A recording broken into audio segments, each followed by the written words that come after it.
very happy to be here. In fact, I have seen, I was part of the IIT system, IIT Bombay, IIT Delhi for 27 years, and now for the past 2 years, running BHES Pilani, which is a totally different model, but an equally good institution.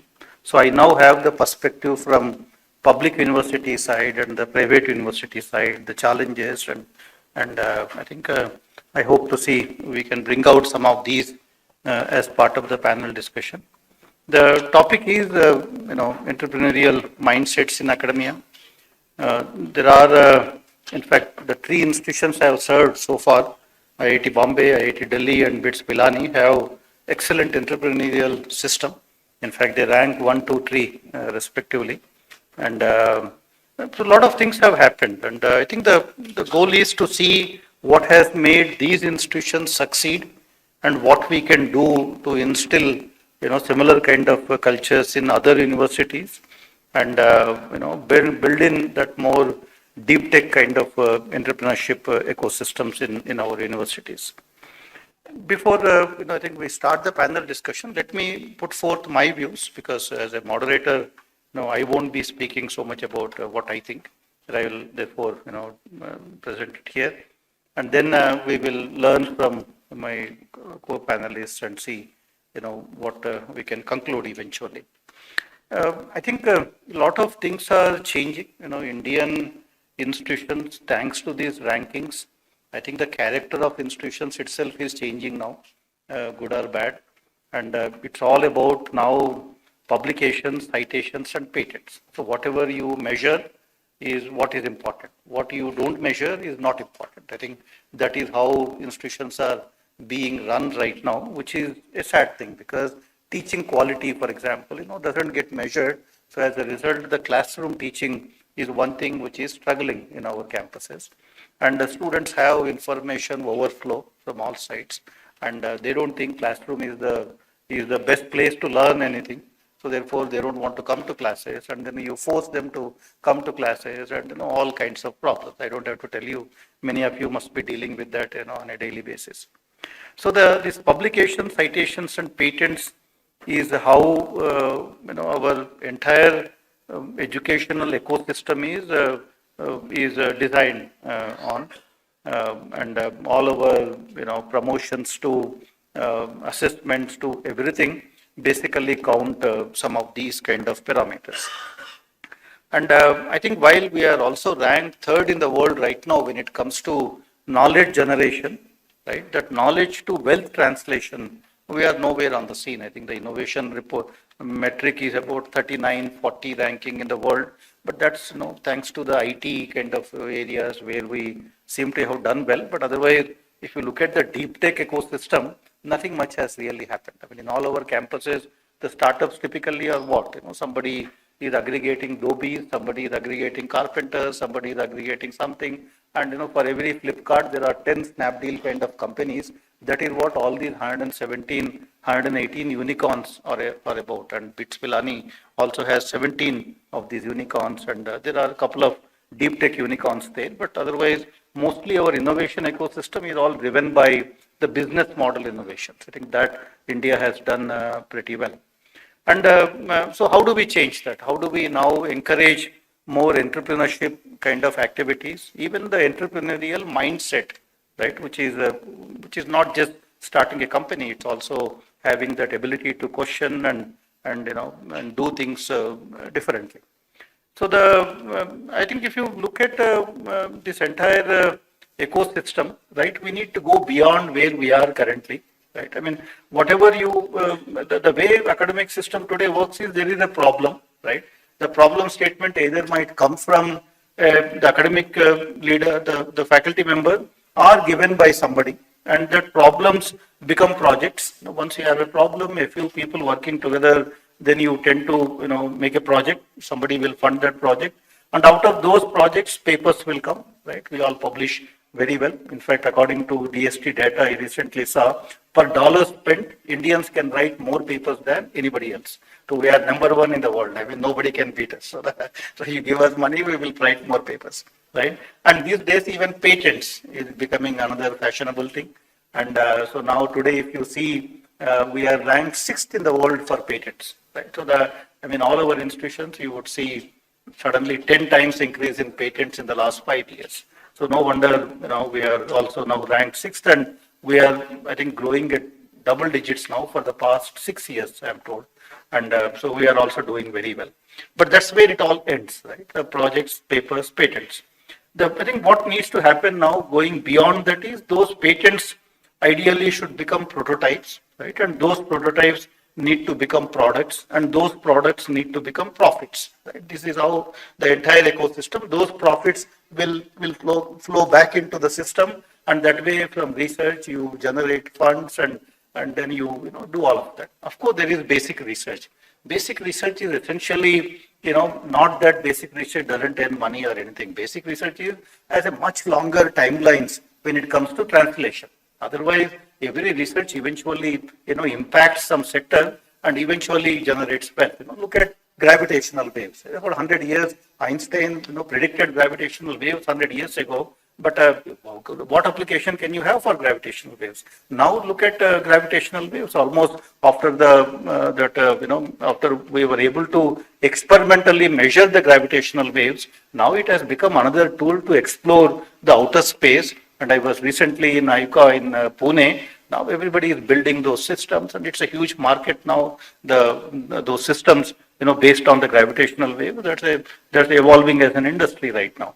Right, even quantum, during our entire student life, nothing was more basic than quantum. Now everything is quantum computers to communication to sensors to, if you want to get funding, you have to add quantum somewhere now. That's the way. We all added nanotechnology before. Now we are all adding quantum to that. I think that's the way we are getting more and more money from that. So these are all, so therefore there is nothing like basic and applied, in my opinion. Basic is something which will take longer time to become translational. Applied is something which has a shorter time cycles for translation, right? So therefore, our institutions now need to go beyond just the patents and publications, start to build prototypes, products, and profits. I think we need to have more and more such kind of activities too. And these are, unfortunately, the problems to profits is not a linear kind of a thing. If it is linear, all of us would have been, millionaires, right? Unfortunately, it doesn't work like that. Right? It's not linear. And, but we need to, understand those intricate processes, and we also need to institutionalize, some of these processes. And that's something which is very important now for Indian institutions. And again, when it comes to patents, for example, how do you, therefore institutionalize this? The best examples are Stanford and MIT, right? If you look at Stanford, sitting in the middle of Silicon Valley, files so many patents every year. And how much money do you think Stanford actually makes out of patent licensing? In MHRD, we have a representative from MHRD. Every time I used to go to MHRD when I was a director at IIT Delhi, one of the things was, you must file patents, you should have money, you should license those technologies, all of that, right? So how much money do you think Stanford earns out of licensing their patents? 0.6% of their revenues. Just 0.6% of their revenues last year came from IP licensing. That somebody took their IP, paid them money, and that money was just 0.6% of the total Stanford revenues. How much MIT made? About similar amount, 0.7% kind of a thing. So if institutions which are in the middle of that ecosystem, right, are earning less than 1% of their revenues out of patent licensing, what chance our institutions have? Once in a while, you have somebody coming and paying you $1 million for a patent here and there, but it's not something on which you can build a financial model and run a university. It's never going to happen that way.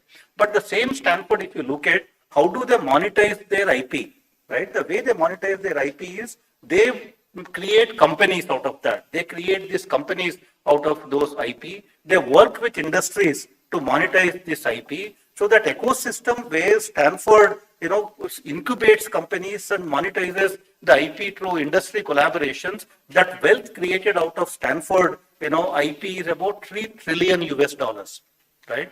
So while the patent licensing only earned them 0.6% of the revenues, the money, the wealth created by Stanford IP, through industry collaborations, through startup ecosystem that they were able to create is like $3 trillion kind of thing.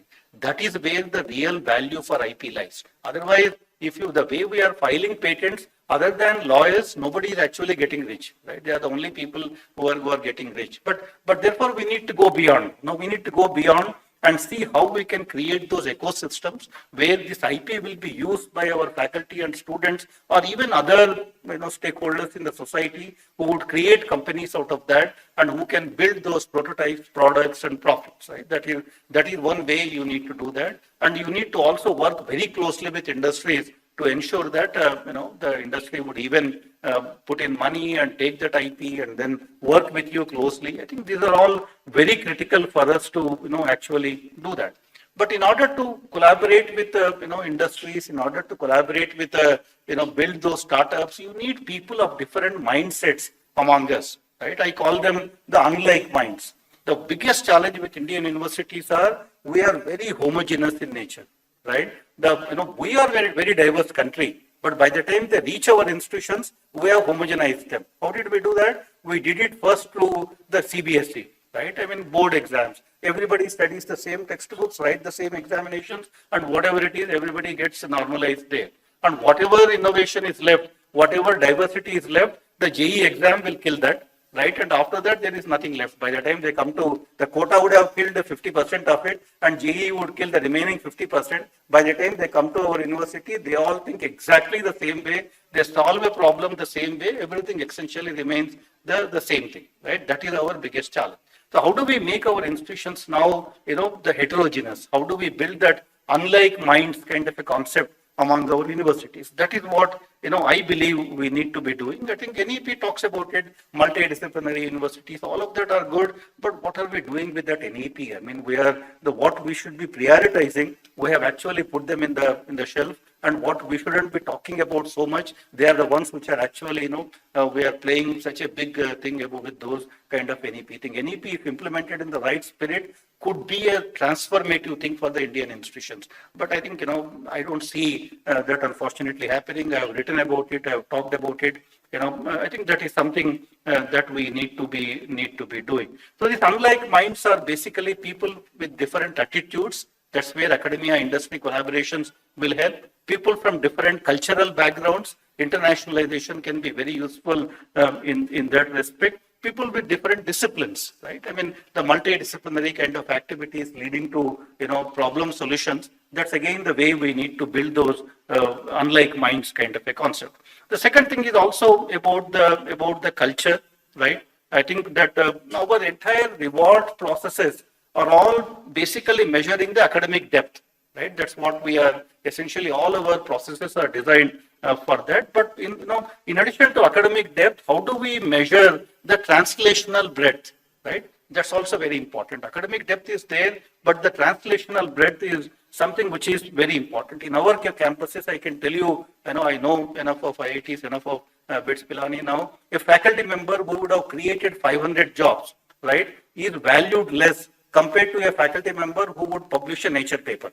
The moment it's a nature paper, we will all shout from our rooftops that, this is something great thing that has happened. But somebody who has done something to create 500 jobs is never celebrated as much, right? So this is a cultural problem that we have in our institutions. And even, somebody who solves the sanitation problem in a village, is not seen as an achiever, right? I mean, why wouldn't have written a paper, wouldn't have filed a patent? What difference would it make? I mean, it will count in the institute one bullet somewhere, but otherwise it doesn't really, add up to promoting someone or anything like that. So these are the cultural problems that we have in our institutions, and there is a lot to learn from US. I mean, US pre-Trump era. Now after Trump, I don't know what will happen to the US now.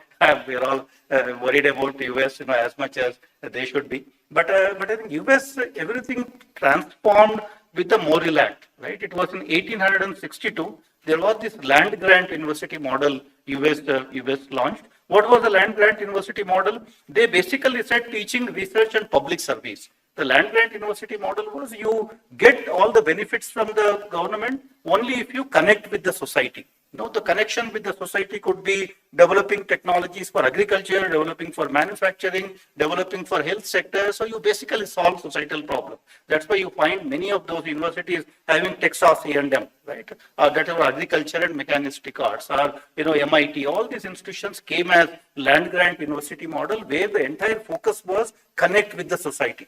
Use science for societal benefit. That's basically what transformed US universities to what it is today. Like I said, NEP is our, moral movement. And if we do it well, I have a feeling NEP can actually be very transformative, and that's what we should be doing. Another thing, I have been talking about is the financial models. In India, the fundamental problem is we don't even have a financial model to build great universities. Right? I mean, today there are only two types of universities. Of course, a few here and there are outliers, but universities which depend 90% on public funding, right, for the government of India grants, other universities which depend 90% on tuition fee. Right? Other than these two modes of universities, we don't really have any. Once in a while, there is a Shuna there and there is Ashoka, a little bit of it, but they're all, like I said, outliers. But otherwise, 95% of our universities are either dependent on government for their existence or dependent on tuition fee for their existence. The day, it doesn't happen, then, we'll have to close the shop. Right? That's what it's eventually the problem. So, but then if you look at US universities, something to learn from them.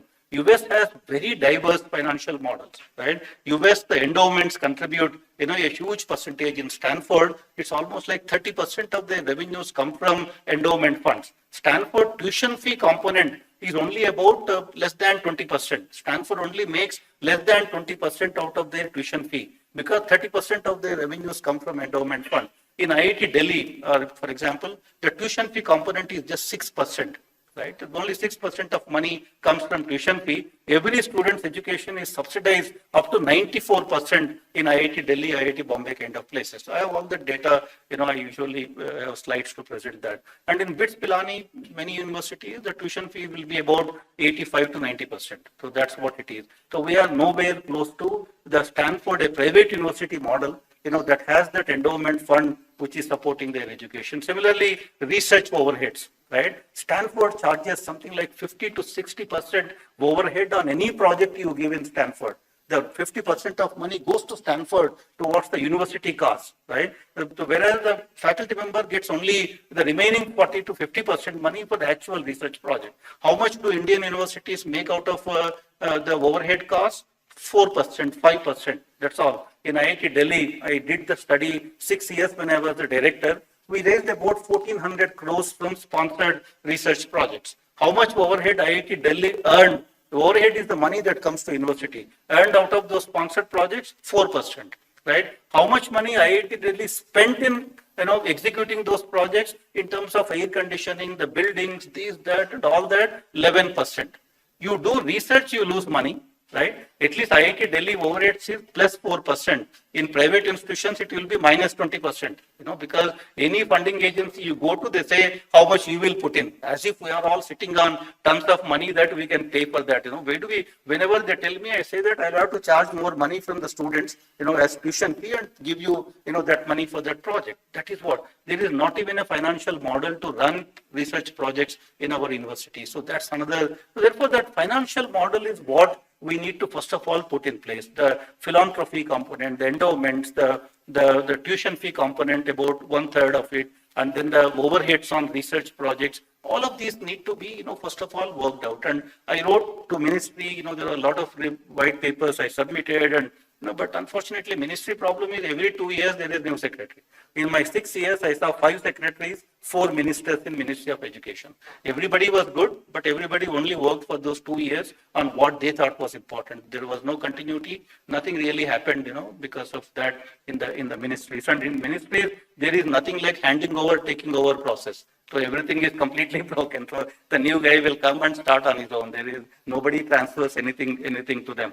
So these are fundamental problems, right? And I think that the translational research, the financial models become important. If you want to invest in startups, where will that money come from? Somebody has to give you money to invest in that. This government, that's one thing they are doing very well. I think there is a lot of funding now available for startups. And if institutions can make use of that, and support more and more startups, more and more faculty startups. I think if you are not supporting faculty startups, if you don't have a policy to support faculty startups, you will never be able to build deep tech innovation. Out of BTech students, they can only build apps which can aggregate dhobis and carpenters. They cannot really do anything with their level of understanding. If you want to start a quantum company, what do you know in BTech level to start a quantum company, even company which focuses on quantum technology? You need a PhD, right? So less than 5% of our students from premier institutions are actually going for higher education. I don't even know why. They have no responsibilities. These guys are in upper middle class backgrounds, but they all want a job after BTech. I never understood why such a rush to do actually, to take up a job. Why not pursue higher education? Why not become expert at something, get into entrepreneurship kind of a thing? But again, the problem is our PhD programs have all been university professor training programs, right? Other than becoming a university professor, a PhD is not worth for anything right now in our system. That is where we need to modernize our PhD programs, which is one thing which we haven't done enough in this country. I think we started a PhD program last year in BITS, where we said out of PhD, you become an entrepreneur, not a university professor. So we actually put an entire process in place, starting from working on a project with TRL tree, right? And then providing support 10 lakh rupees to build a prototype. So we put the entire process in place. We said after 4 years, you get a PhD, but you also start a company, right? So we did it last year when we announced that PhD drive, we call it PhD drive program. We received 1,300 applications, right, for that. That is the hunger the society has. The society people want to do PhD, but they don't want to do PhD because they don't want to become professors, right? So they want to become entrepreneurs, they want to become wealth creators, they want to create something, but PhD doesn't become a pathway for them to do any of that. So there is a dire need for all of us in our institutions to look at new kind of PhD programs which can lead to what students want to do. If you do that, the example that we have tells you that the interest is very high among the current generation of students. We got very good applications. We started 20 PhD drive students and we did all of that. So I think these are the kinds of things that we need to be doing. I can go on and on because these are all things I write and I am very committed and I am very passionate about. But I think, I was given 10 minutes to open the thing. So now we should be getting to the forum and then start the next session. So I would first like to briefly introduce our panelists. So let me just, they're all very eminent people, as you know. I'm sure many of you know all of them. I had this.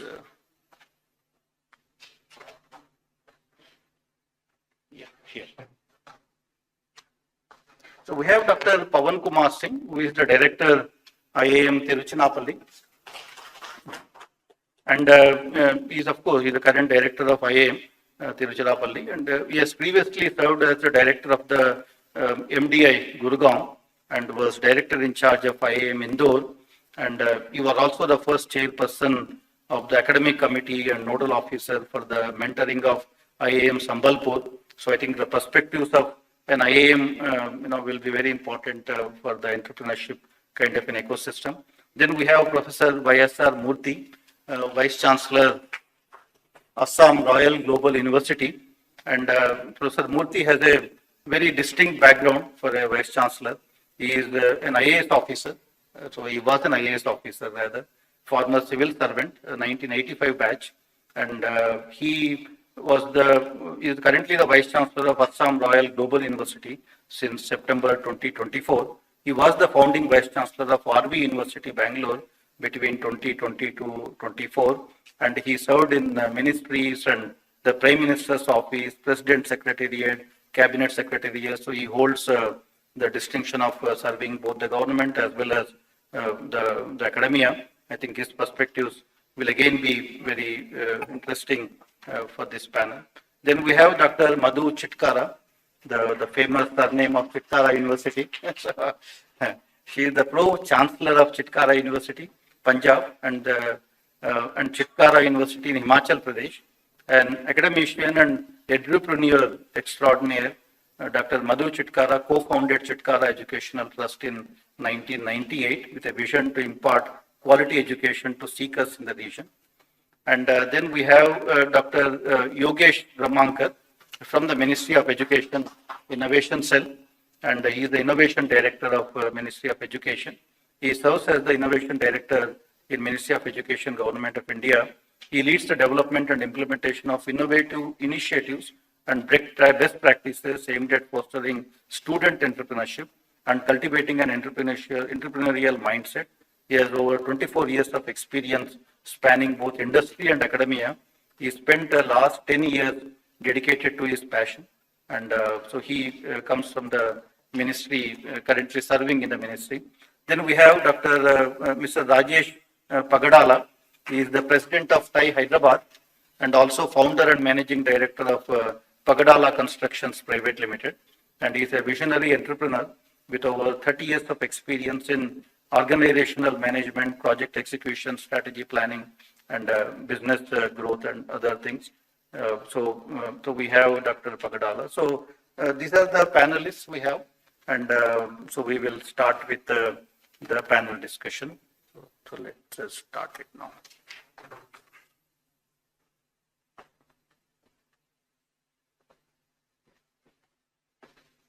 So we'll start with Dr. Singh maybe. So I think one of the things is this entrepreneurial mindset, right?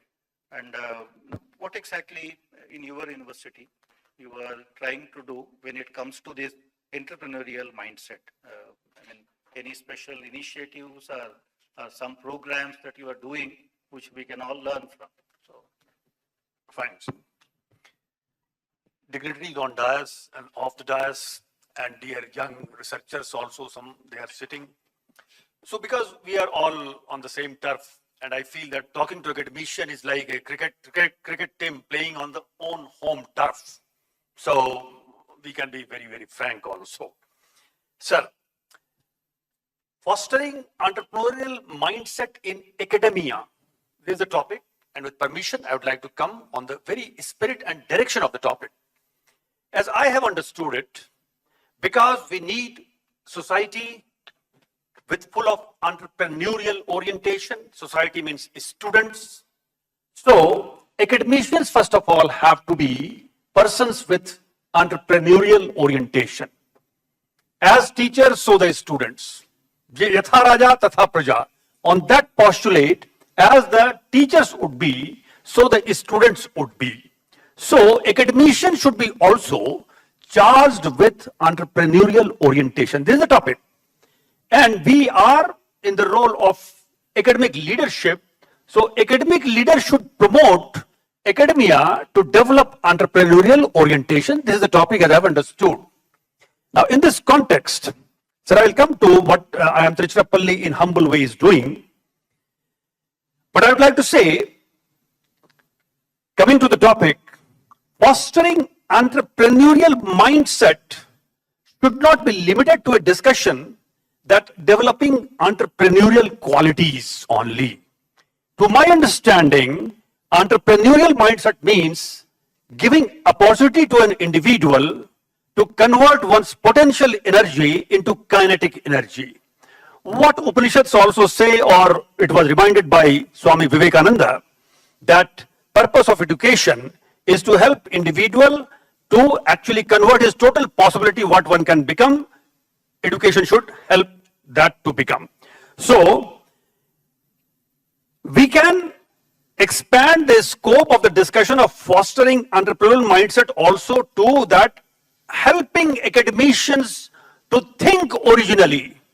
We have to go back to originality. We have been so much into, let us say, copying. I always say to my students, please learn from everyone. Imitate none. None on this earth they are worth imitating because you are worthy. Individual is worthy, but learn from everyone. As Dattatreya learned from 24 different entities, including one 8-year-old girl. Dattatreya learned from Agni, from Vayu, from ether, anything. So learning has to come from every place. That we have to say to students, and in order to say to students, first let us academicians should have this quality. Learning from observations. You see, we do PhD and we promote researches also. But filling the matrix kind of research has not helped till now to the whole society and the nation or to the cause of the earth. Research can only be done when I'm charged with certain originality and certain problem is pinching me and actually I'm dying to resolve that issue. And then we develop, we use certain methodology to redefine our problem so that it can be captured into a kind of framework and some solution can be extended. This is entrepreneurial mindset, that first of all be sensitive to the society. Actually, I'll just say, we generally teach about cause, there is a cause, there is effect. We should go deeper. There is cause of the cause and there is effect of the effect. I see this framework and flow as cause, effect, effect, because there is cause of the cause also. There is certain cause, but what is the cause behind the cause? Because behind the indriya, there is another cause, that is attachment of the indriya with something, as we have learned from Indian knowledge system. So with this, I will just, in this round, I will not go longer, but I would simply say, either it is the matter of research or in the matter of teaching. We badly need, sir, and we all agree, we badly need good teachers in the society. And teaching actually is the most intoxicating function. I will say work, not as a profession or a position or a job. So we need entrepreneurial mindset in doing research which solves the problem, which leads to translational research. In case of teaching I find in the classroom, teaching is a triangular love affair. There are three vertices of triangle. One is the teacher, one is the student, other is the subject matter, the content, the knowledge part. And there has to be a proper flow among all these three role players to make the teaching very effective. Then there is consulting. Sir was also talking about patent, consulting, hand-holding, helping industry. I'm a student of management, so we also try to do pulse testing of the industry once they come to us, or there is a kind of, let us say, mutuality, then we help them to resolve a problem, consulting, or training. Training is also needed because everyone is a student either at the age of 20 or at the age of 40. And I've seen the receptivity of senior managers in last 15 years has increased a lot. I don't know why, but after 2005 or 6 or 7, I found that even the working managers in the classroom have become highly demanding. And that's why to customize the session, the faculty has also to put extraordinary effort. So in this way, I think this is my first round, and certainly sir will give me second round also. Then I'll come back with some other issues. Thank you. Thank you, Professor Singh. I think at some point, would also like to know some new programs, the changes in curriculum you have made, or some change in direction in the way universities function. That will also be good for all of us to learn to promote the entrepreneurship culture. Maybe we can talk about it in the second round. So okay. I think that will be the takeaway points from all of us. Otherwise, yeah. Dr. Murthy, I think in a university setup, that too in Assam, right? And so how do you, what is your idea about, entrepreneurial mindset, and what is that your university is doing to inculcate this among the students? Thank you, Chair, Professor Rao. At the outset, I want to thank CIPU for giving me an opportunity to be part of this summit. I also want to thank Vice Chancellor of Mahindra University, Professor Yaduri, and his team for excellent arrangements. Northeast has a unique challenges, as you know. For many decades it has been neglected, and historic alienation is there. And our university is barely 7 years old. And before I come to that, I want to respond to some of the comments which I heard yesterday as well as this morning. And often, we are obsessed with industry. Why should higher education solve the problem statements of industry alone? So I want to focus on the social entrepreneurship, which is often neglected. And taking back the Assam context, Assam has a large number of islands and Brahmaputra, and there are some of them inaccessible, and sometimes there are boats which reach them twice a day. And imagine if a pregnant woman were to miss one of those boats, and then if she's in labor, and then there is no other option for them. So here is a problem where the right to health is regarded as a fundamental, and so that's when an entrepreneur came forward with the idea of a boat clinic, where the boat serves as an ambulance, and then they keep going rounds. And so here is an excellent solution where there is Assam has both the biggest island in India as well as the smallest island, and it has many other inaccessible and other places. So there exists a lot of challenges within our society, and we need to address them. In addition to just higher education, not only must cater to the needs of industry, but also to the societal needs. In the morning, Professor Padmalika mentioned about the mental health. Mental health again is a very major issue. These days, the schools, children are also getting affected. There is a gaming addiction, there is a screen addiction, there are other issues. And so if you look at the Indian situation, there are most of the psychiatrists are concentrated in metropolitan cities. We just have about 4,000 odd psychiatrists for a country of 1.4 billion. So what about the needs of the rural population? And even if you look at the clinical psychologists, psychiatric nurses, psychiatric social workers, again, there is a huge gap between the demand for human resources and also the supply. So there are the societal issues which entrepreneurship must address. For example, the Gunj experiment, in fact, using recycling waste has been a great role model, and we need more such entrepreneurship initiatives. Again, going back to Assam, recently the Prime Minister in his Mann Ki Baat referred to an initiative called Hathi Bandhu, where the local communities try to reclaim the degraded forest land by planting grass and other this thing. The elephants recognize them as their friends and they don't attack them. And so this has been, they're trying to see that the wastelands, the traditional, what you call forest lands are not degraded. And such efforts, for example, we have two biodiversity hotspots, one Western Ghats, the other is Northeast. Unless these our entrepreneurship must also address sustainability challenges. And talking about this issue, Harish Hande started the Selco Foundation and is working on clean energy. And also I am aware of one more initiative called FluxGen in Bangalore, which works on sustainable use of water. Again, referred to by the Prime Minister in his Mann Ki Baat. Yesterday, the chairman NAC, Professor Anil Sahasrabuddhe, mentioned about how we had moved from 400 startups to about 170,000 startups, and how we can, increase it to 17 lakh startups.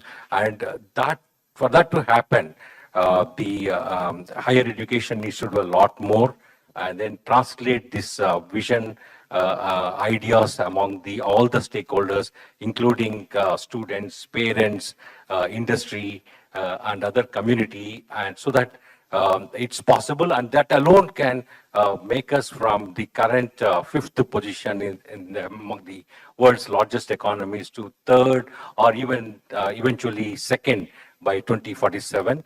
And these are my preliminary observations. Thank you. Thank you. No, that's a very good, very important point, Dr. Murthy. In fact, this social entrepreneurship in a society where everything is return on investment.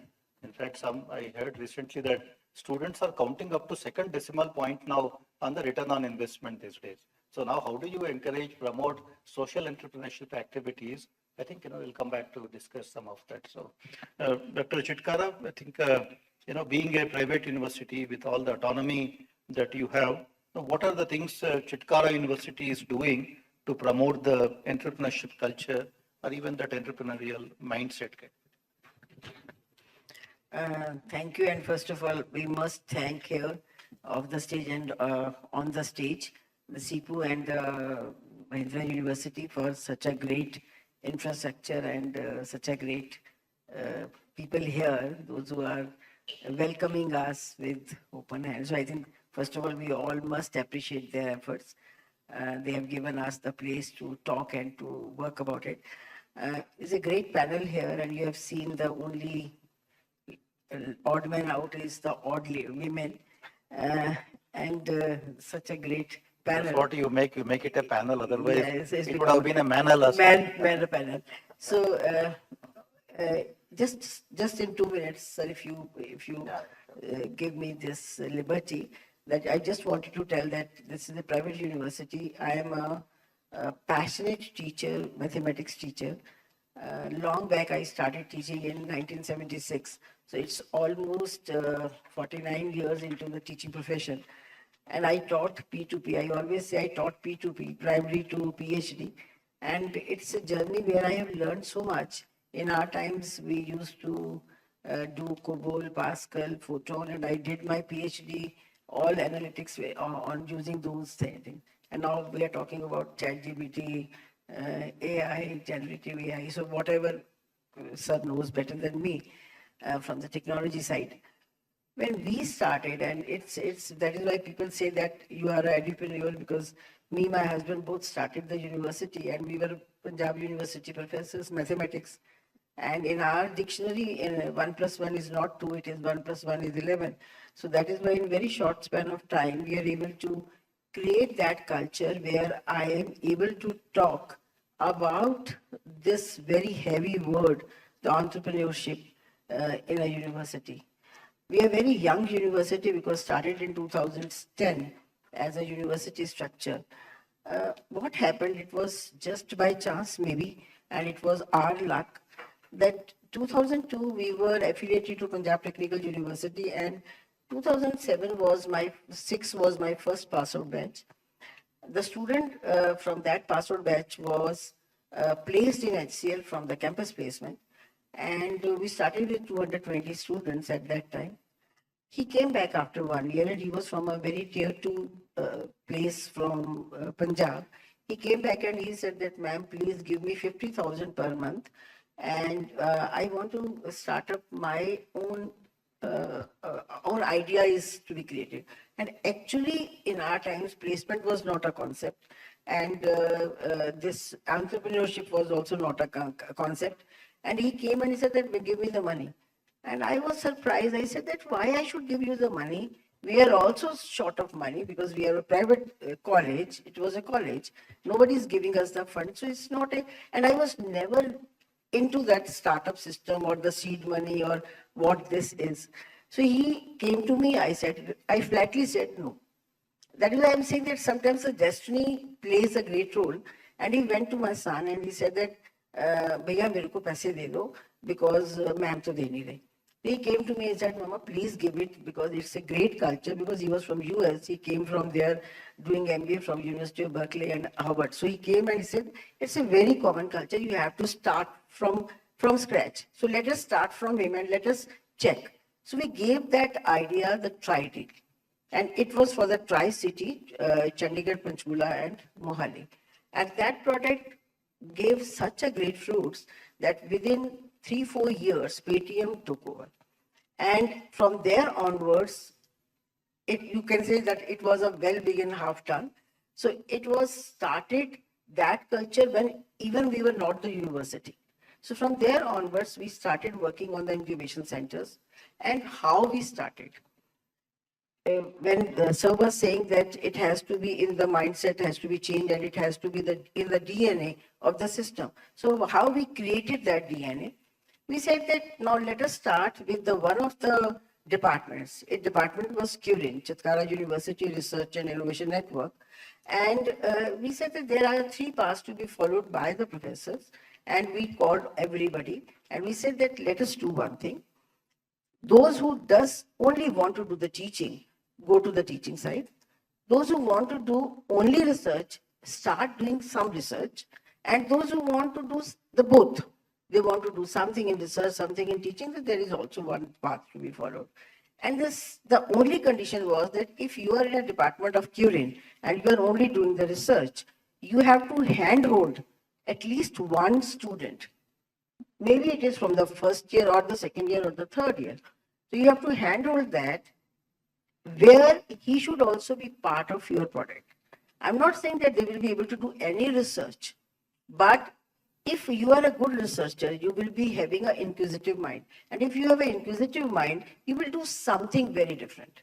That was in our mind. It was very wild idea, but we started with it. And you will be amazed to know that what was the result, that with the 2014, we started that department. And within 4 or 5 years, we started getting and 4 incubation centers and 228 incubators are sitting there giving the results to that. So in the second question, I will tell you that what was the outcome of it. Just adding one point to it, when Sir said that social entrepreneurship is very important. How we started it, we adopted the 5 villages around our college because it's in rural background. And when we went to there, everybody knows that in Punjab, Fulkari is very, very prominent art of doing the work. So they were doing it, all the ladies were doing achar, Parandi, Jutti and Punjabi, whatever they were doing it, that was going from B2B.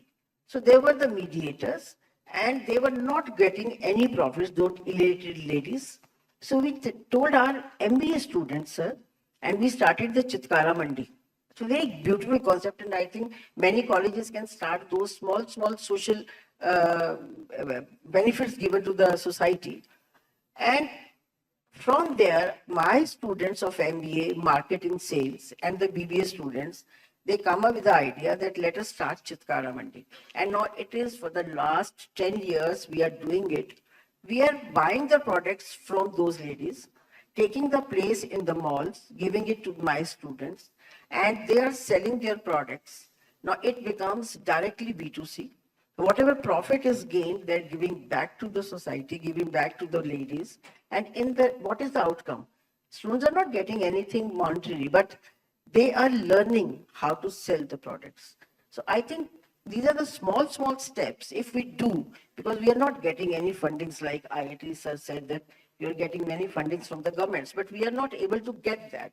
But if we do those small steps, let us do something good where that DNA of the people can be changed. So these are the small. Interesting that Chitkara Mandi is an interesting concept. We will learn more about that.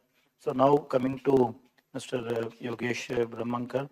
I think, Mr. Brahmankar, you have that 1,000-feet view of what is happening in the country. The ministry's Innovation Council, I know, is also quite active. A lot of, you have also started rating systems for universities and all that. And I know many hackathons and all of them are getting organized. So I think, how does ministry look at this entire entrepreneurial mindset, developing it in institutions? So what is that broad view at the ministry level?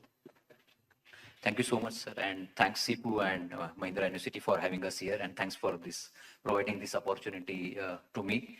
To be very frank, as Dr. Singh said, we should be very frank. My views will be mixed of as ministry and as Yogesh Brahmankar. These are all personal views. You do not represent the ministry. Yeah. So, and working with universities and then moving to ministry. So that will be an outcome of that.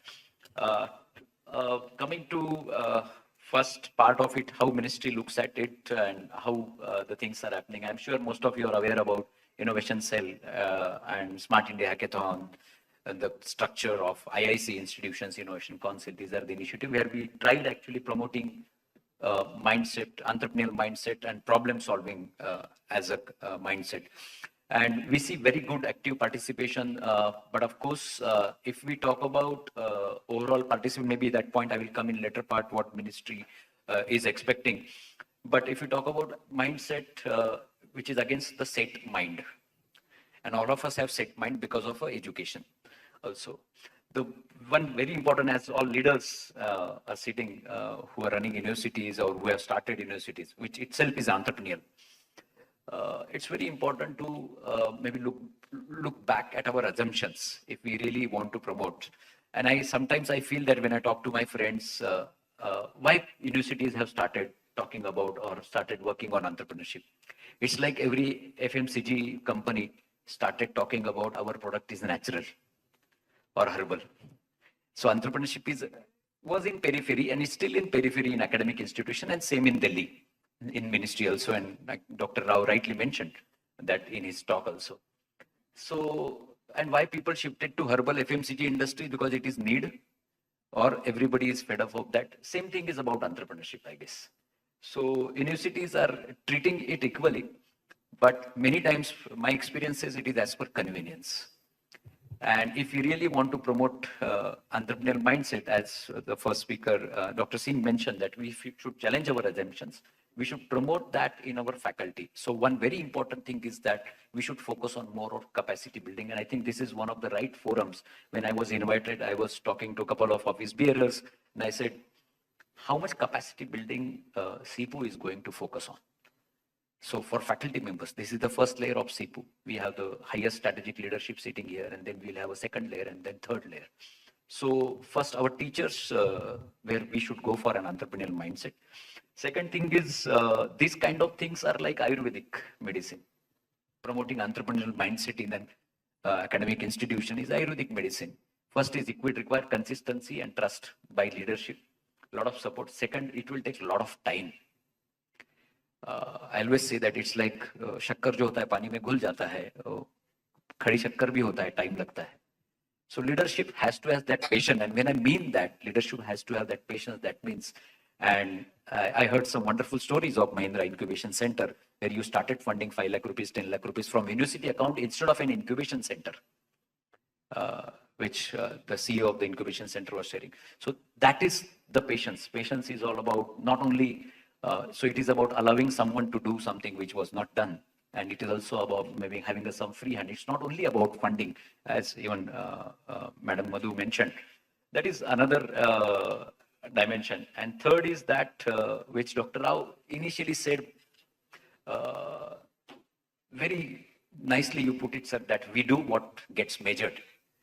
And recently AICT started, Honorable Chairman mentioned yesterday briefly, that we also have Innovation Center, India Innovation Centers across India. And I started going across country, and we have done 106 IP and TT workshop, intellectual property and technology transfer workshop, which is very nascent stage.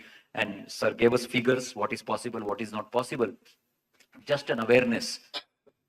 Immediately after the workshop, faculty members, deans, directors started telling, sir, can you link this to AIRF so that we will do it? So this is something, I think, if this is the focus of the universities, we will not reach where we want to reach. It's very simple. And simple is, the example is atta chakki. So what you put grains, same kind of this you will get, yeah, the flour. So we want output, this wonderful output, and for that, are we putting input? Intent is there. I'm not saying the intent is not there, but input is not right. The resources to be put. The reason is that there is leakage of vision.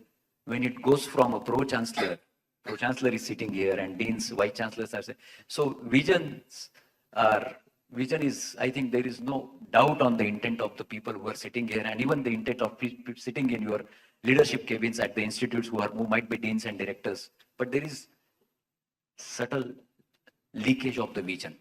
And due to that leakage of vision, we are not able to achieve that particular output. And that's where I think we come in picture.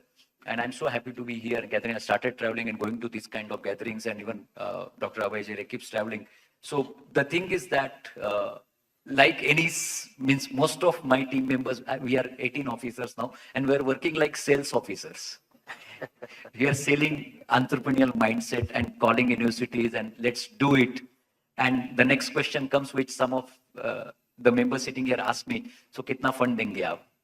So I think we have to also come out of that, because without funding also, and I can share a lot of stories when I get another chance to speak. Yeah. Without funding, only with the intent and a very less leakage in the vision, we can achieve many more things, but we should start challenging or reversing our assumptions. That is my humble submission to the august audience here. Thank you, sir. No, it's very, very important and very interesting points you made. I think there's measuring things and people asking you, why don't you introduce it in NIR, NIRF? I think this is the problem right now in the country. I think all students are chasing packages, faculty are chasing papers, and the VCs are chasing the ranks and rankings kind of a thing. I think that's what eventually we have reduced all our positions to, unfortunately. Dr. Mr. Rajesh, I think you are president of TIE and you also are an entrepreneur yourself. When you look at universities, we always talk about this job ready, kind of graduates and all of that, but we don't talk about, startup ready engineers. We are that if it happens, it happens, but it's not a process driven kind of a thing right now. And also so that entrepreneurial mindset, looking at it as a president of TIE, because so many people come and pitch to your organization and all that. How do you look at that? So. Sure. I'm glad to be here representing TIE as an organization. I'm probably the only non-academia person on the panel, so my views will be completely diverse and radical from a experience perspective. Comes from experience, right? So to set the context, I'll just brief about my background a little bit. I came from a university called Nagarjuna University, which is a rural university based out of Andhra Pradesh, from a private college, and then went abroad, did my master's in structural engineering. So I have the liberty to experience the US education, what Dr. Ramgopal has mentioned earlier. So have that. I was there working for some time for various corporations. I'm a structural engineer by profession.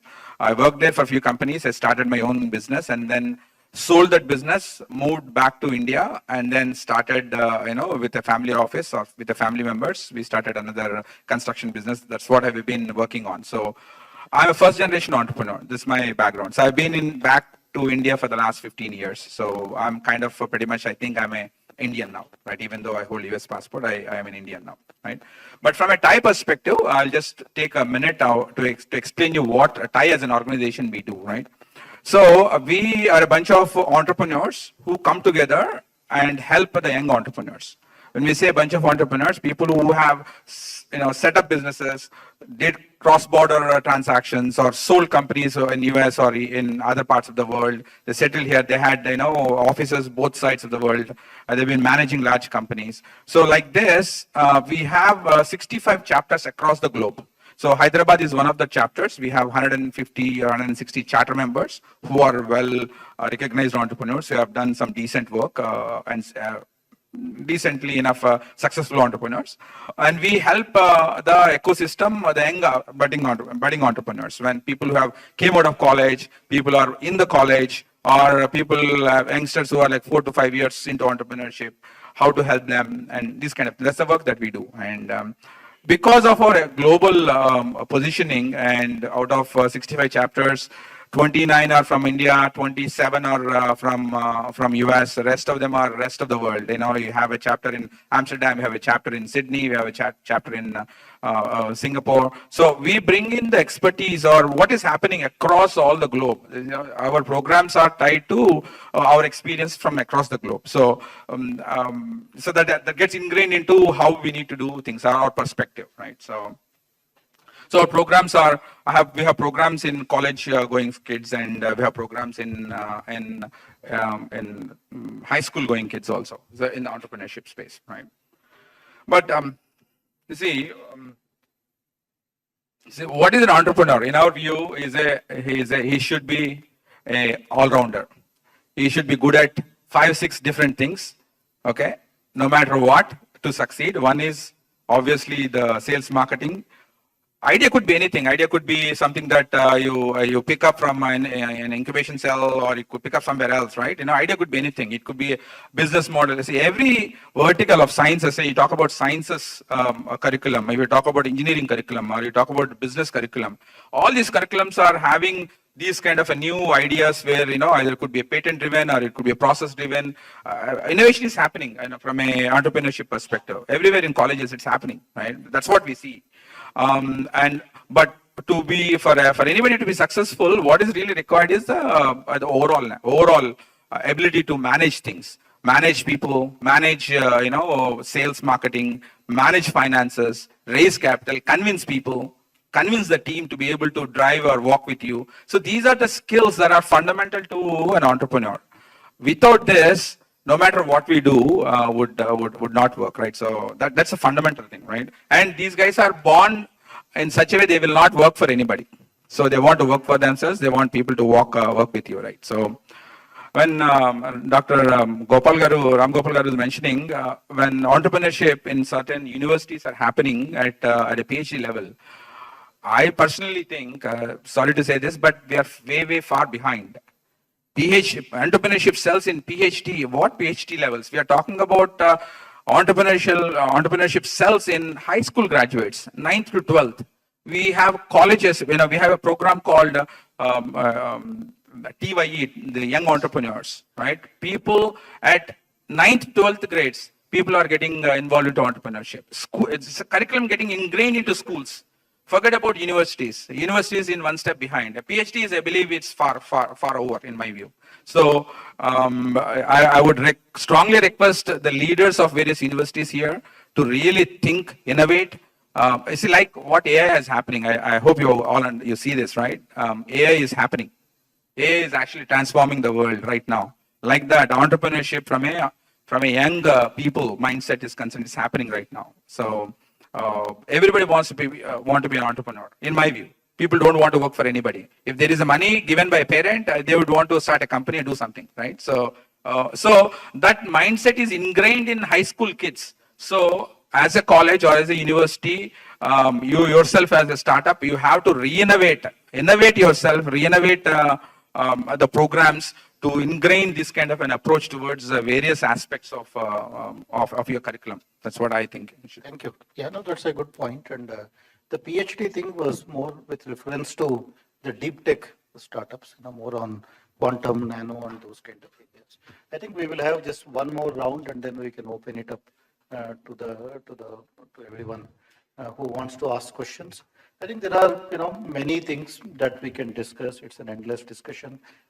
So, for example, I think if you can take each one of you, tell about the significant barriers for entrepreneurship today, right, to do things at scale, and what sort of changes we need to bring about, in terms of even the measurement, like the matrices for promoting entrepreneurship, because at the end of the day, faculty students do things which we measure, right, for their promotions and other things. So in terms of metrics for rewarding these, are we following wrong practices in academia today?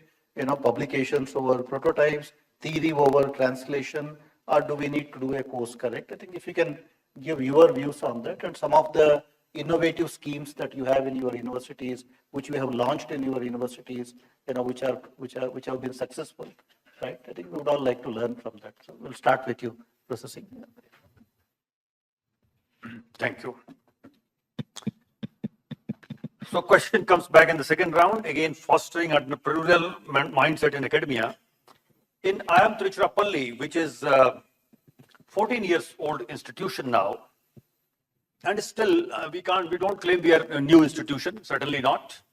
But generally institution takes about 2 decades to get matured, so we are still in the happening stage. Rather, everything is in happening stage only. So to develop entrepreneurial mindsets, when I joined there as director about 4 years back, I said that one of the criteria for understanding that our institute has got matured, that how many students that refuse to enter in the job interview panel room after or about when they are going to complete their 2 years program. And that time it was none. Even the number is only 2 or 3, but still there is some movement. So what does it mean? It means that students who are at the edge of completion of the course, they have already taken a vow, a kind of resilience or a kind of, let us say, well-thought idea that whatever may be the salary offer, I'm not going to take up a job created by others. Peter Drucker, who single-handedly wrote around 34 articles in Harvard Business Review, he has said, and I belong to what he has said, that only mediocres enter the scheme created by others. So I'm one of them. So anyway, so this is kind of, let us say, professors, they have to bring this idea to the students. So we have developed entrepreneurial cell where we help students to generate ideas. In terms of establishing incubation center, within 3 months we will have that. We are a bit slow on that. So I will say that we should have been a little faster. In incubation cell, that will be established as per the Section 8 company. That will be a full-fledged incubation center. We have also decided to design the courses one cell would be there to actually distribute certain credit loads of the academia so that if they have more concretized project or certain activities through incubation cell, can they be substitute of certain equivalent number of credit of courses that we have started discussing. Then as far as skill building is concerned, we have courses on creativity, innovation and design thinking. And we have introduced a compulsory course for every student, whatever, let us say, electives they will take in future. That course is known as Entrepreneurial Manager. Does not mean that after having entrepreneurial skills, you should be entrepreneur. As Vice Chancellor, I should be entrepreneur. As Director, I should be entrepreneur. As a manager, I should be entrepreneur. So Entrepreneurial Manager is about when you are actually doing a job, how there can be entrepreneurial skills. So that course is now compulsory. Of course, among academia, among faculty members, to develop this entrepreneurship, entrepreneurial mindset, we have taken leaf from NEP, National Education Policy 2020 document, which says that there has to be effort towards developing academic leadership. So we send our faculty to other institutions also, and we interact with the fairly senior faculty. They come to us and we discuss about these issues. And then, even before my joining, it is not my initiative, one project is called MAD project, MAD, M-A-D, MAD. थोड़ी मैं शेर व शायरी भी पसंद करता हूं, इसलिए कह दूं कि दिमाग मुझे यहां तक ले आई, इसके आगे तो जज्बा और दिल ही ले जाएगा. It means calculating mind takes you to a mediocre result, but that mind which does not, that heart which does not calculate actually leads you to transcendental progress. So incremental progress through calculations, and sir is saying about metrics, but I love mathematics. I respect mathematics, but we have to also sometime go beyond those metrics. वो दिल का जज्बा है sir. I'm already getting multiple sheets. That time is over. Sorry. So make a difference project. This we do with the students for developing social entrepreneurial skills. Make a difference. It is compulsory for everyone, and they are also given merit certificates during, let us say, end of the first year. So these are some of the, and one or two quick things that it is not our contribution, it is IIM's culture, and we should learn from each other that if a faculty wants to skill in any shade of, let us say, research, we say, please do. We are not there to dictate you in this subject you should do research. But whatever you do, at least in a year or in a block of 2 years, one or two good piece of, let us say, contribution has to be there. So that is a kind of very open culture, but at the end of the day, end of the year, end of the round of the, let us say, time, you should give certain things. And regarding teaching, we also have allowed the faculty to place before academic council that please come with innovative idea of evaluation and pedagogy, which will help a questioning mind, and questioning mind, not only censorious mind, questioning mind with convergent and divergent skill, which is also empathetic to the whole situation. So these are some of the humble steps that. Thank you, Professor Singh. So, Professor Murthy. I'll quickly highlight 2-3 challenges and also mention briefly what our university has been doing. First is mindsets. The students in Northeast generally prefer to remain in Northeast, and their maximum aspiration is to get into a government job. They want to go in for Assam Public Service Commission, let alone Union Public Service Commission. So a few days back, we had a campus placement day. About some 30 odd companies came. Some of the students did not turn up for the placement, and So they're very comfortable, happy. So how do you create a fire in their belly? How do you create that? That's a very important thing. As Professor Pawan mentioned, faculty mindset also needs to be changed because they need to set an example. And second, we all understand the importance of creativity, problem solving, risk taking. How do you inculcate them? Can risk taking be taught? Can it be, even the financial management, life skills? How do you arouse curiosity? It's easier said than done. Third, yesterday Mr. Rahul Karad mentioned about the discrimination faced by private universities, and even now, I have been in the government for 24 years, and I have been outside in the private as well. The government, when it comes to research grants, consultancies, or other issues, they just generally don't try to go beyond the public universities. And of late, it has been changing, as mentioned by Professor Anil Sahasrapati yesterday, but there's a lot more that needs to be done. CSR grants need to be dotted to even private universities, and even in terms of consultancy, research grants and other places, even startup funding, incubation center funding, the government needs to treat private universities on par, and this, because they are also engaged in public goods, they are doing a social function, so there is a need for treating public and private universities on par in terms of funding by the government. And our university has established Innovation Council, Ideation Center. We added a UG program on entrepreneurship in the Royal School of Commerce, and both Royal School of Business as well as Royal School of Commerce, students need to do a social entrepreneurship project. In addition, we also have faculty development workshop on design thinking, business models, or intellectual property rights and other related areas, so that faculty is enabled to apply for some of these grants.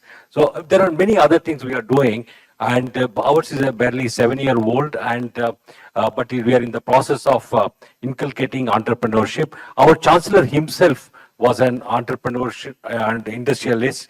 He started Delhi Public School, Guwahati, followed by Royal Group of Institution, and also the Royal Global University and Royal Global School. So he's an edupreneur himself, and entrepreneurship is based in our own foundational vision. And thank you. Thank you, Dr. Murthy. Dr. Chitkara, maybe briefly. So I will not repeat the points which my other panelists have told. 2-3 points which we are doing very innovatively, and the result is that now at present, by 75 of the professors have their own setup, have their own startups. And that is why they are able to handhold the students. And we are using very effectively NEP, well said by you, sir. So National Education Policy said that there is a ABC scheme where Academic Bank of Credit will be created, and whatever extra they are doing with the other electives, that will be part of their program.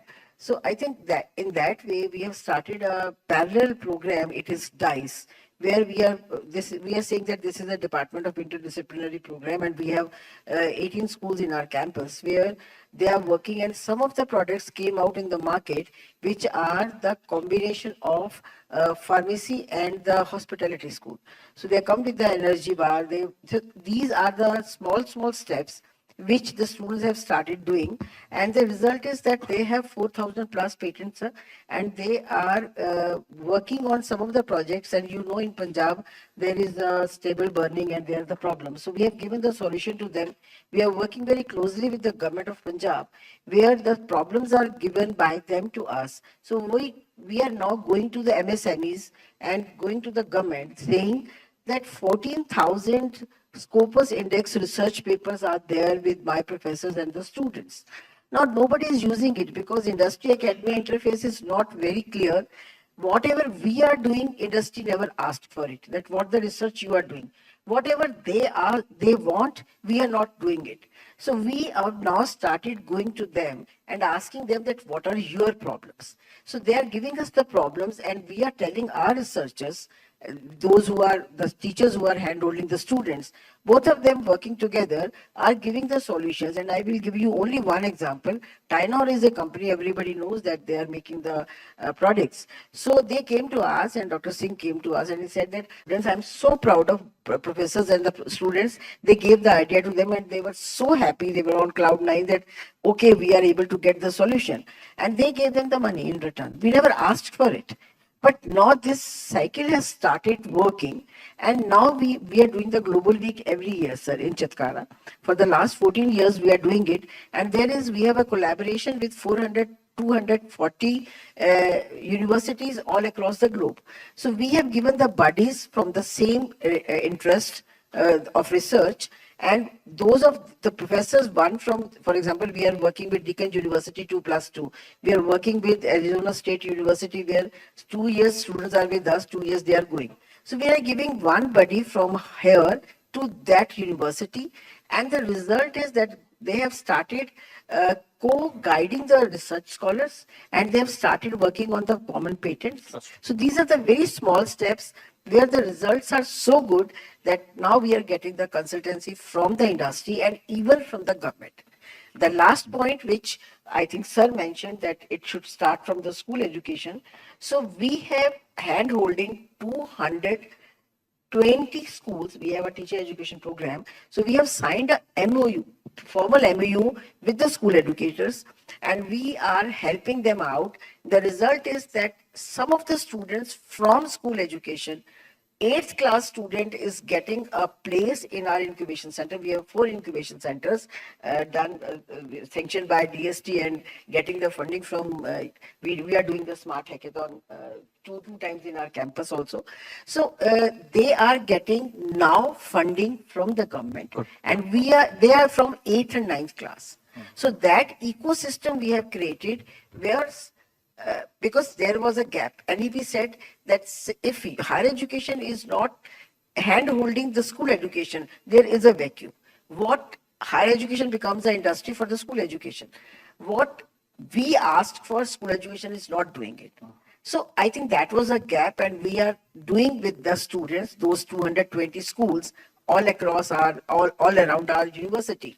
And the result is so phenomenal that in our incubation centers, students from 9th class is also sitting, and students from masters and the research scholars.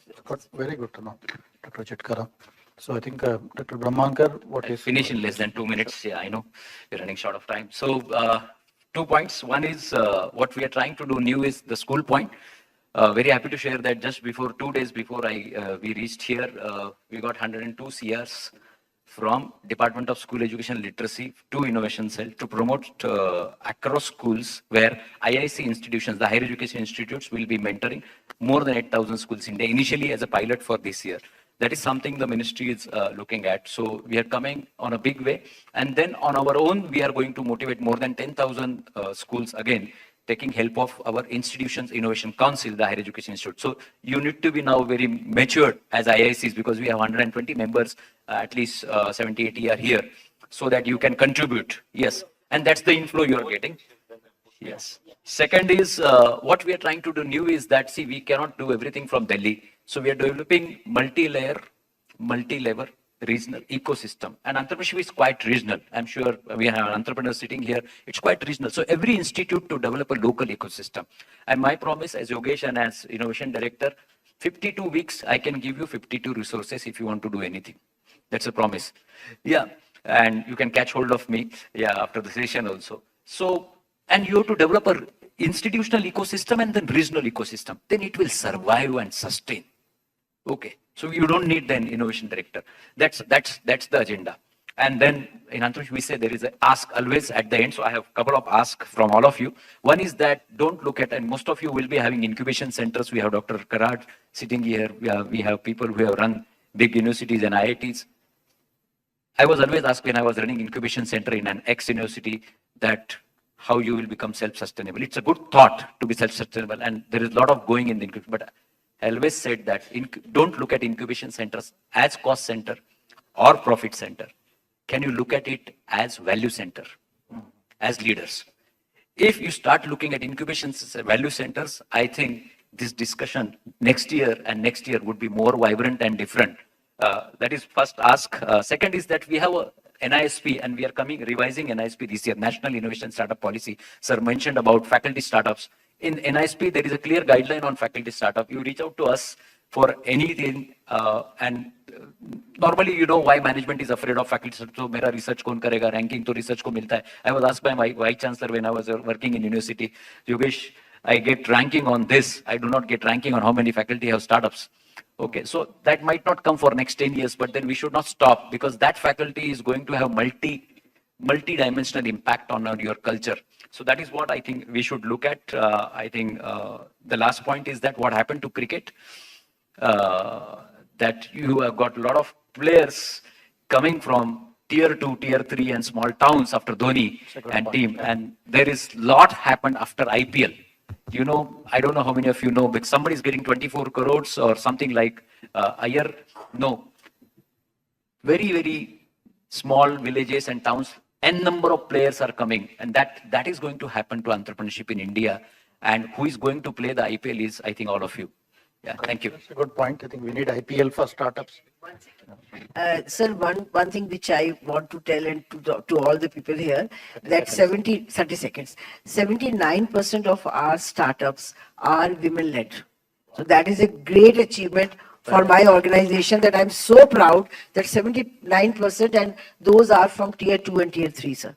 Those girls are from tier 2 and tier 3. And the second thing is that we are very lucky that SCPC day before yesterday, we are also the one nodal school because we have a school education also, which is the international school. So we also got that opportunity, and I think this is a great thing which the government is doing, and we benefited by. Yeah. Okay. Dr. Mr. Rajesh, I think you are. I'll wrap up quickly. Okay. There are 2 points, right? One is phase 1 of any education institution, academia, is to ensure to kind of foster entrepreneurship in academia space, is to ensure there is an incubation cell or entrepreneurship cell, right? Fundamentally, that's first and foremost. If any of the institutions heads here who don't have any of this, in my view, they are far behind. And if most of the members here do not have any incubation cells, I believe, in my view, India will be far behind from education perspective in entrepreneurship. That's fundamental, right? So let's presume most of you, to help you set up through CIPU, TIE can help you across the nation to set up programs of these innovation cells and incubator cells in grad level or even at school level or TIE women program level to get the entire network of the globe to help you with these programs. Through CIPU, we can help you with that. But once you have incubation cell, right? So this is what's happening on the contra side from a corporate's perspective. So corporates, what they're doing right now, the traditional hiring methodologies have come down significantly because people don't want to work for large corporates. If people want to work for large corporates, they are like mediocre, low level, below 4 lakh or 6 lakh packages, right? So people are starting their own entrepreneurship journey right after college. So what corporations are doing is basically hiring after 2-3 years, hiring a team of people, acqui-hire model, where they are absorbing all the entrepreneurs who are not so successful, but they're still struggling in their journey, get them into their system, and presuming the product, the service they have done is in line with their product or their service. So this is what's happening in the corporate space, right? So in every large corporate across the globe, and I see that happening multiple times in India, is very large corporates have these problems statements where they would like somebody either within the organization or external organization to solve these problems. These are innovation cells are being set up for corporations also. I would seriously, strictly urge the leaders of the institutional academy to be in touch with them so that the students, they don't solve hypothetical problems, they solve real world problems. That's when the real journey starts for them. So that's my view. No, these are very good points. 10 seconds. So we are collating, we are getting 60 industry accelerators together, and it will be offered to all of you through IIC network. So it will be good to be on there on IIC. Very useful information. So we started at 2:15. I think it's a 90-minute session. So maybe 10 minutes is all what we have for any questions from audience. So yeah, I think please be brief. More than comments, ask questions. And I think we have people from very diverse backgrounds. Eric, Yeah, please. my name is Priya Gautam and I'm representing Virginia Tech India. My question is very simple.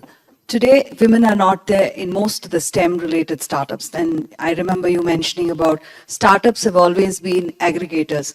But why is it that we don't have women in STEM startups? And what are universities doing to make sure women are coming to these, at least the entrepreneurial journey, while they're not making it to the corporates in the higher level?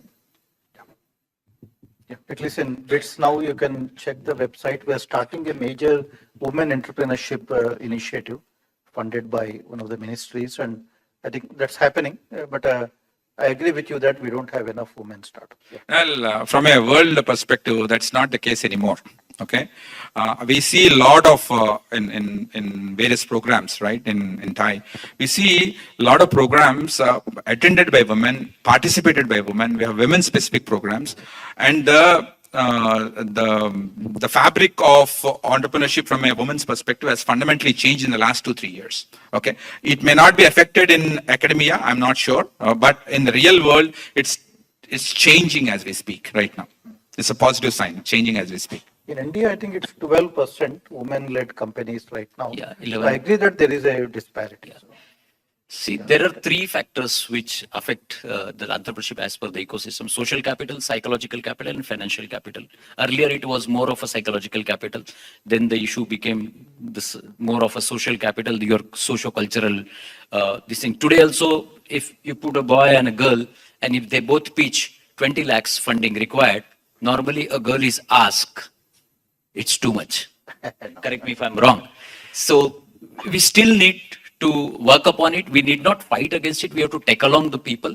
That is one. The other is access to fund to, or the way it is looked at. So I think education would be the hub. The way you look at what girls should pursue.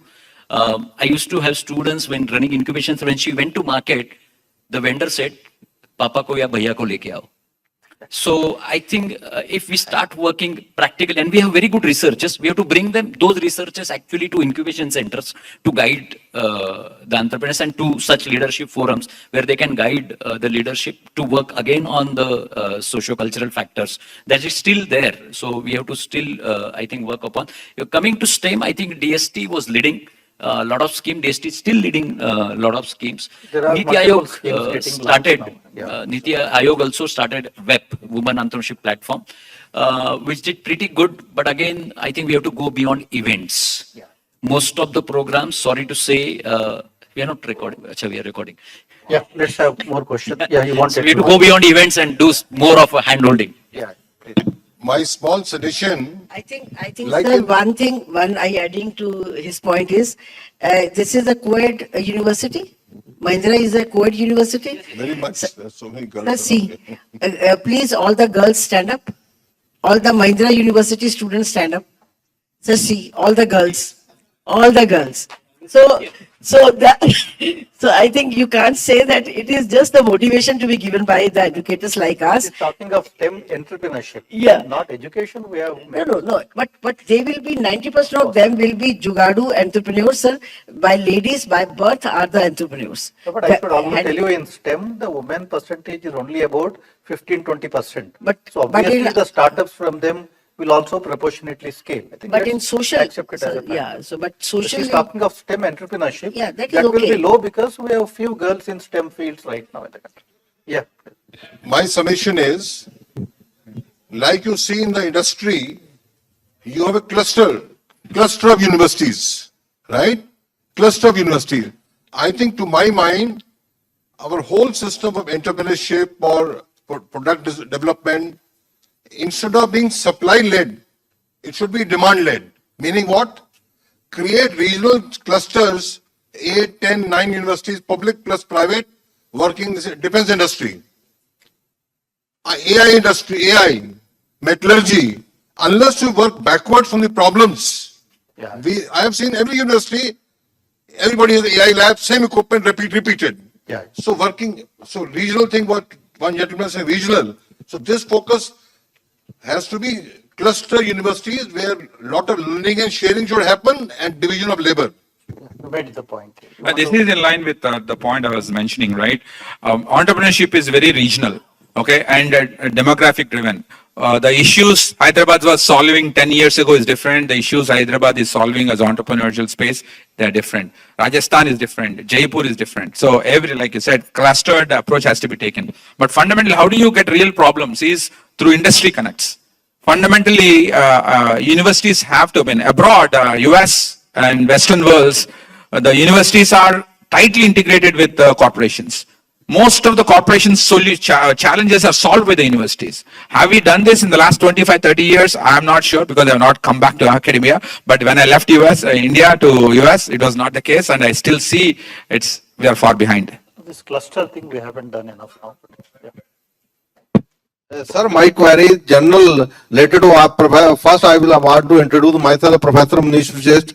I am Professor in Electronics and Dean of Institution at JCO University of Science and Technology, YMCA Faridabad, Government University. My just concern is that we are talking here entrepreneurship. Everything is okay. What we are here we are all intellectuals are there. If we will see our input in our college, most of the people are coming from the rural background. Their parents don't want that my son will become an entrepreneur. If you will say that, take the example of we are also from the poor family. When I will say that my father, I want to be an entrepreneur. My father said, no, don't do the job. If you become an entrepreneur, he will tell the story. That person become an entrepreneur, everything he has lost. Then first my aim is that before we are discussing here, we should also give the social awareness to the parents also and community also. What are the benefits of the entrepreneurship? This is my suggestion. What you said is correct. Like there is a mindset issue among the parents. Like what will happen if the ward chooses the entrepreneurship? At Assam Royal Global University, we call successful entrepreneurs over for a talk to students about their own idea to start up or whatever they have done, and their turnaround stories, etc., so that they motivate students and parents. And this is. No, I think that's a good comment, well said. So I think we need to close now. Apparently the time is over now. Thank you very much to all the panelists and to all of you. We can have more discussions over tea, coffee maybe. Thank you very much.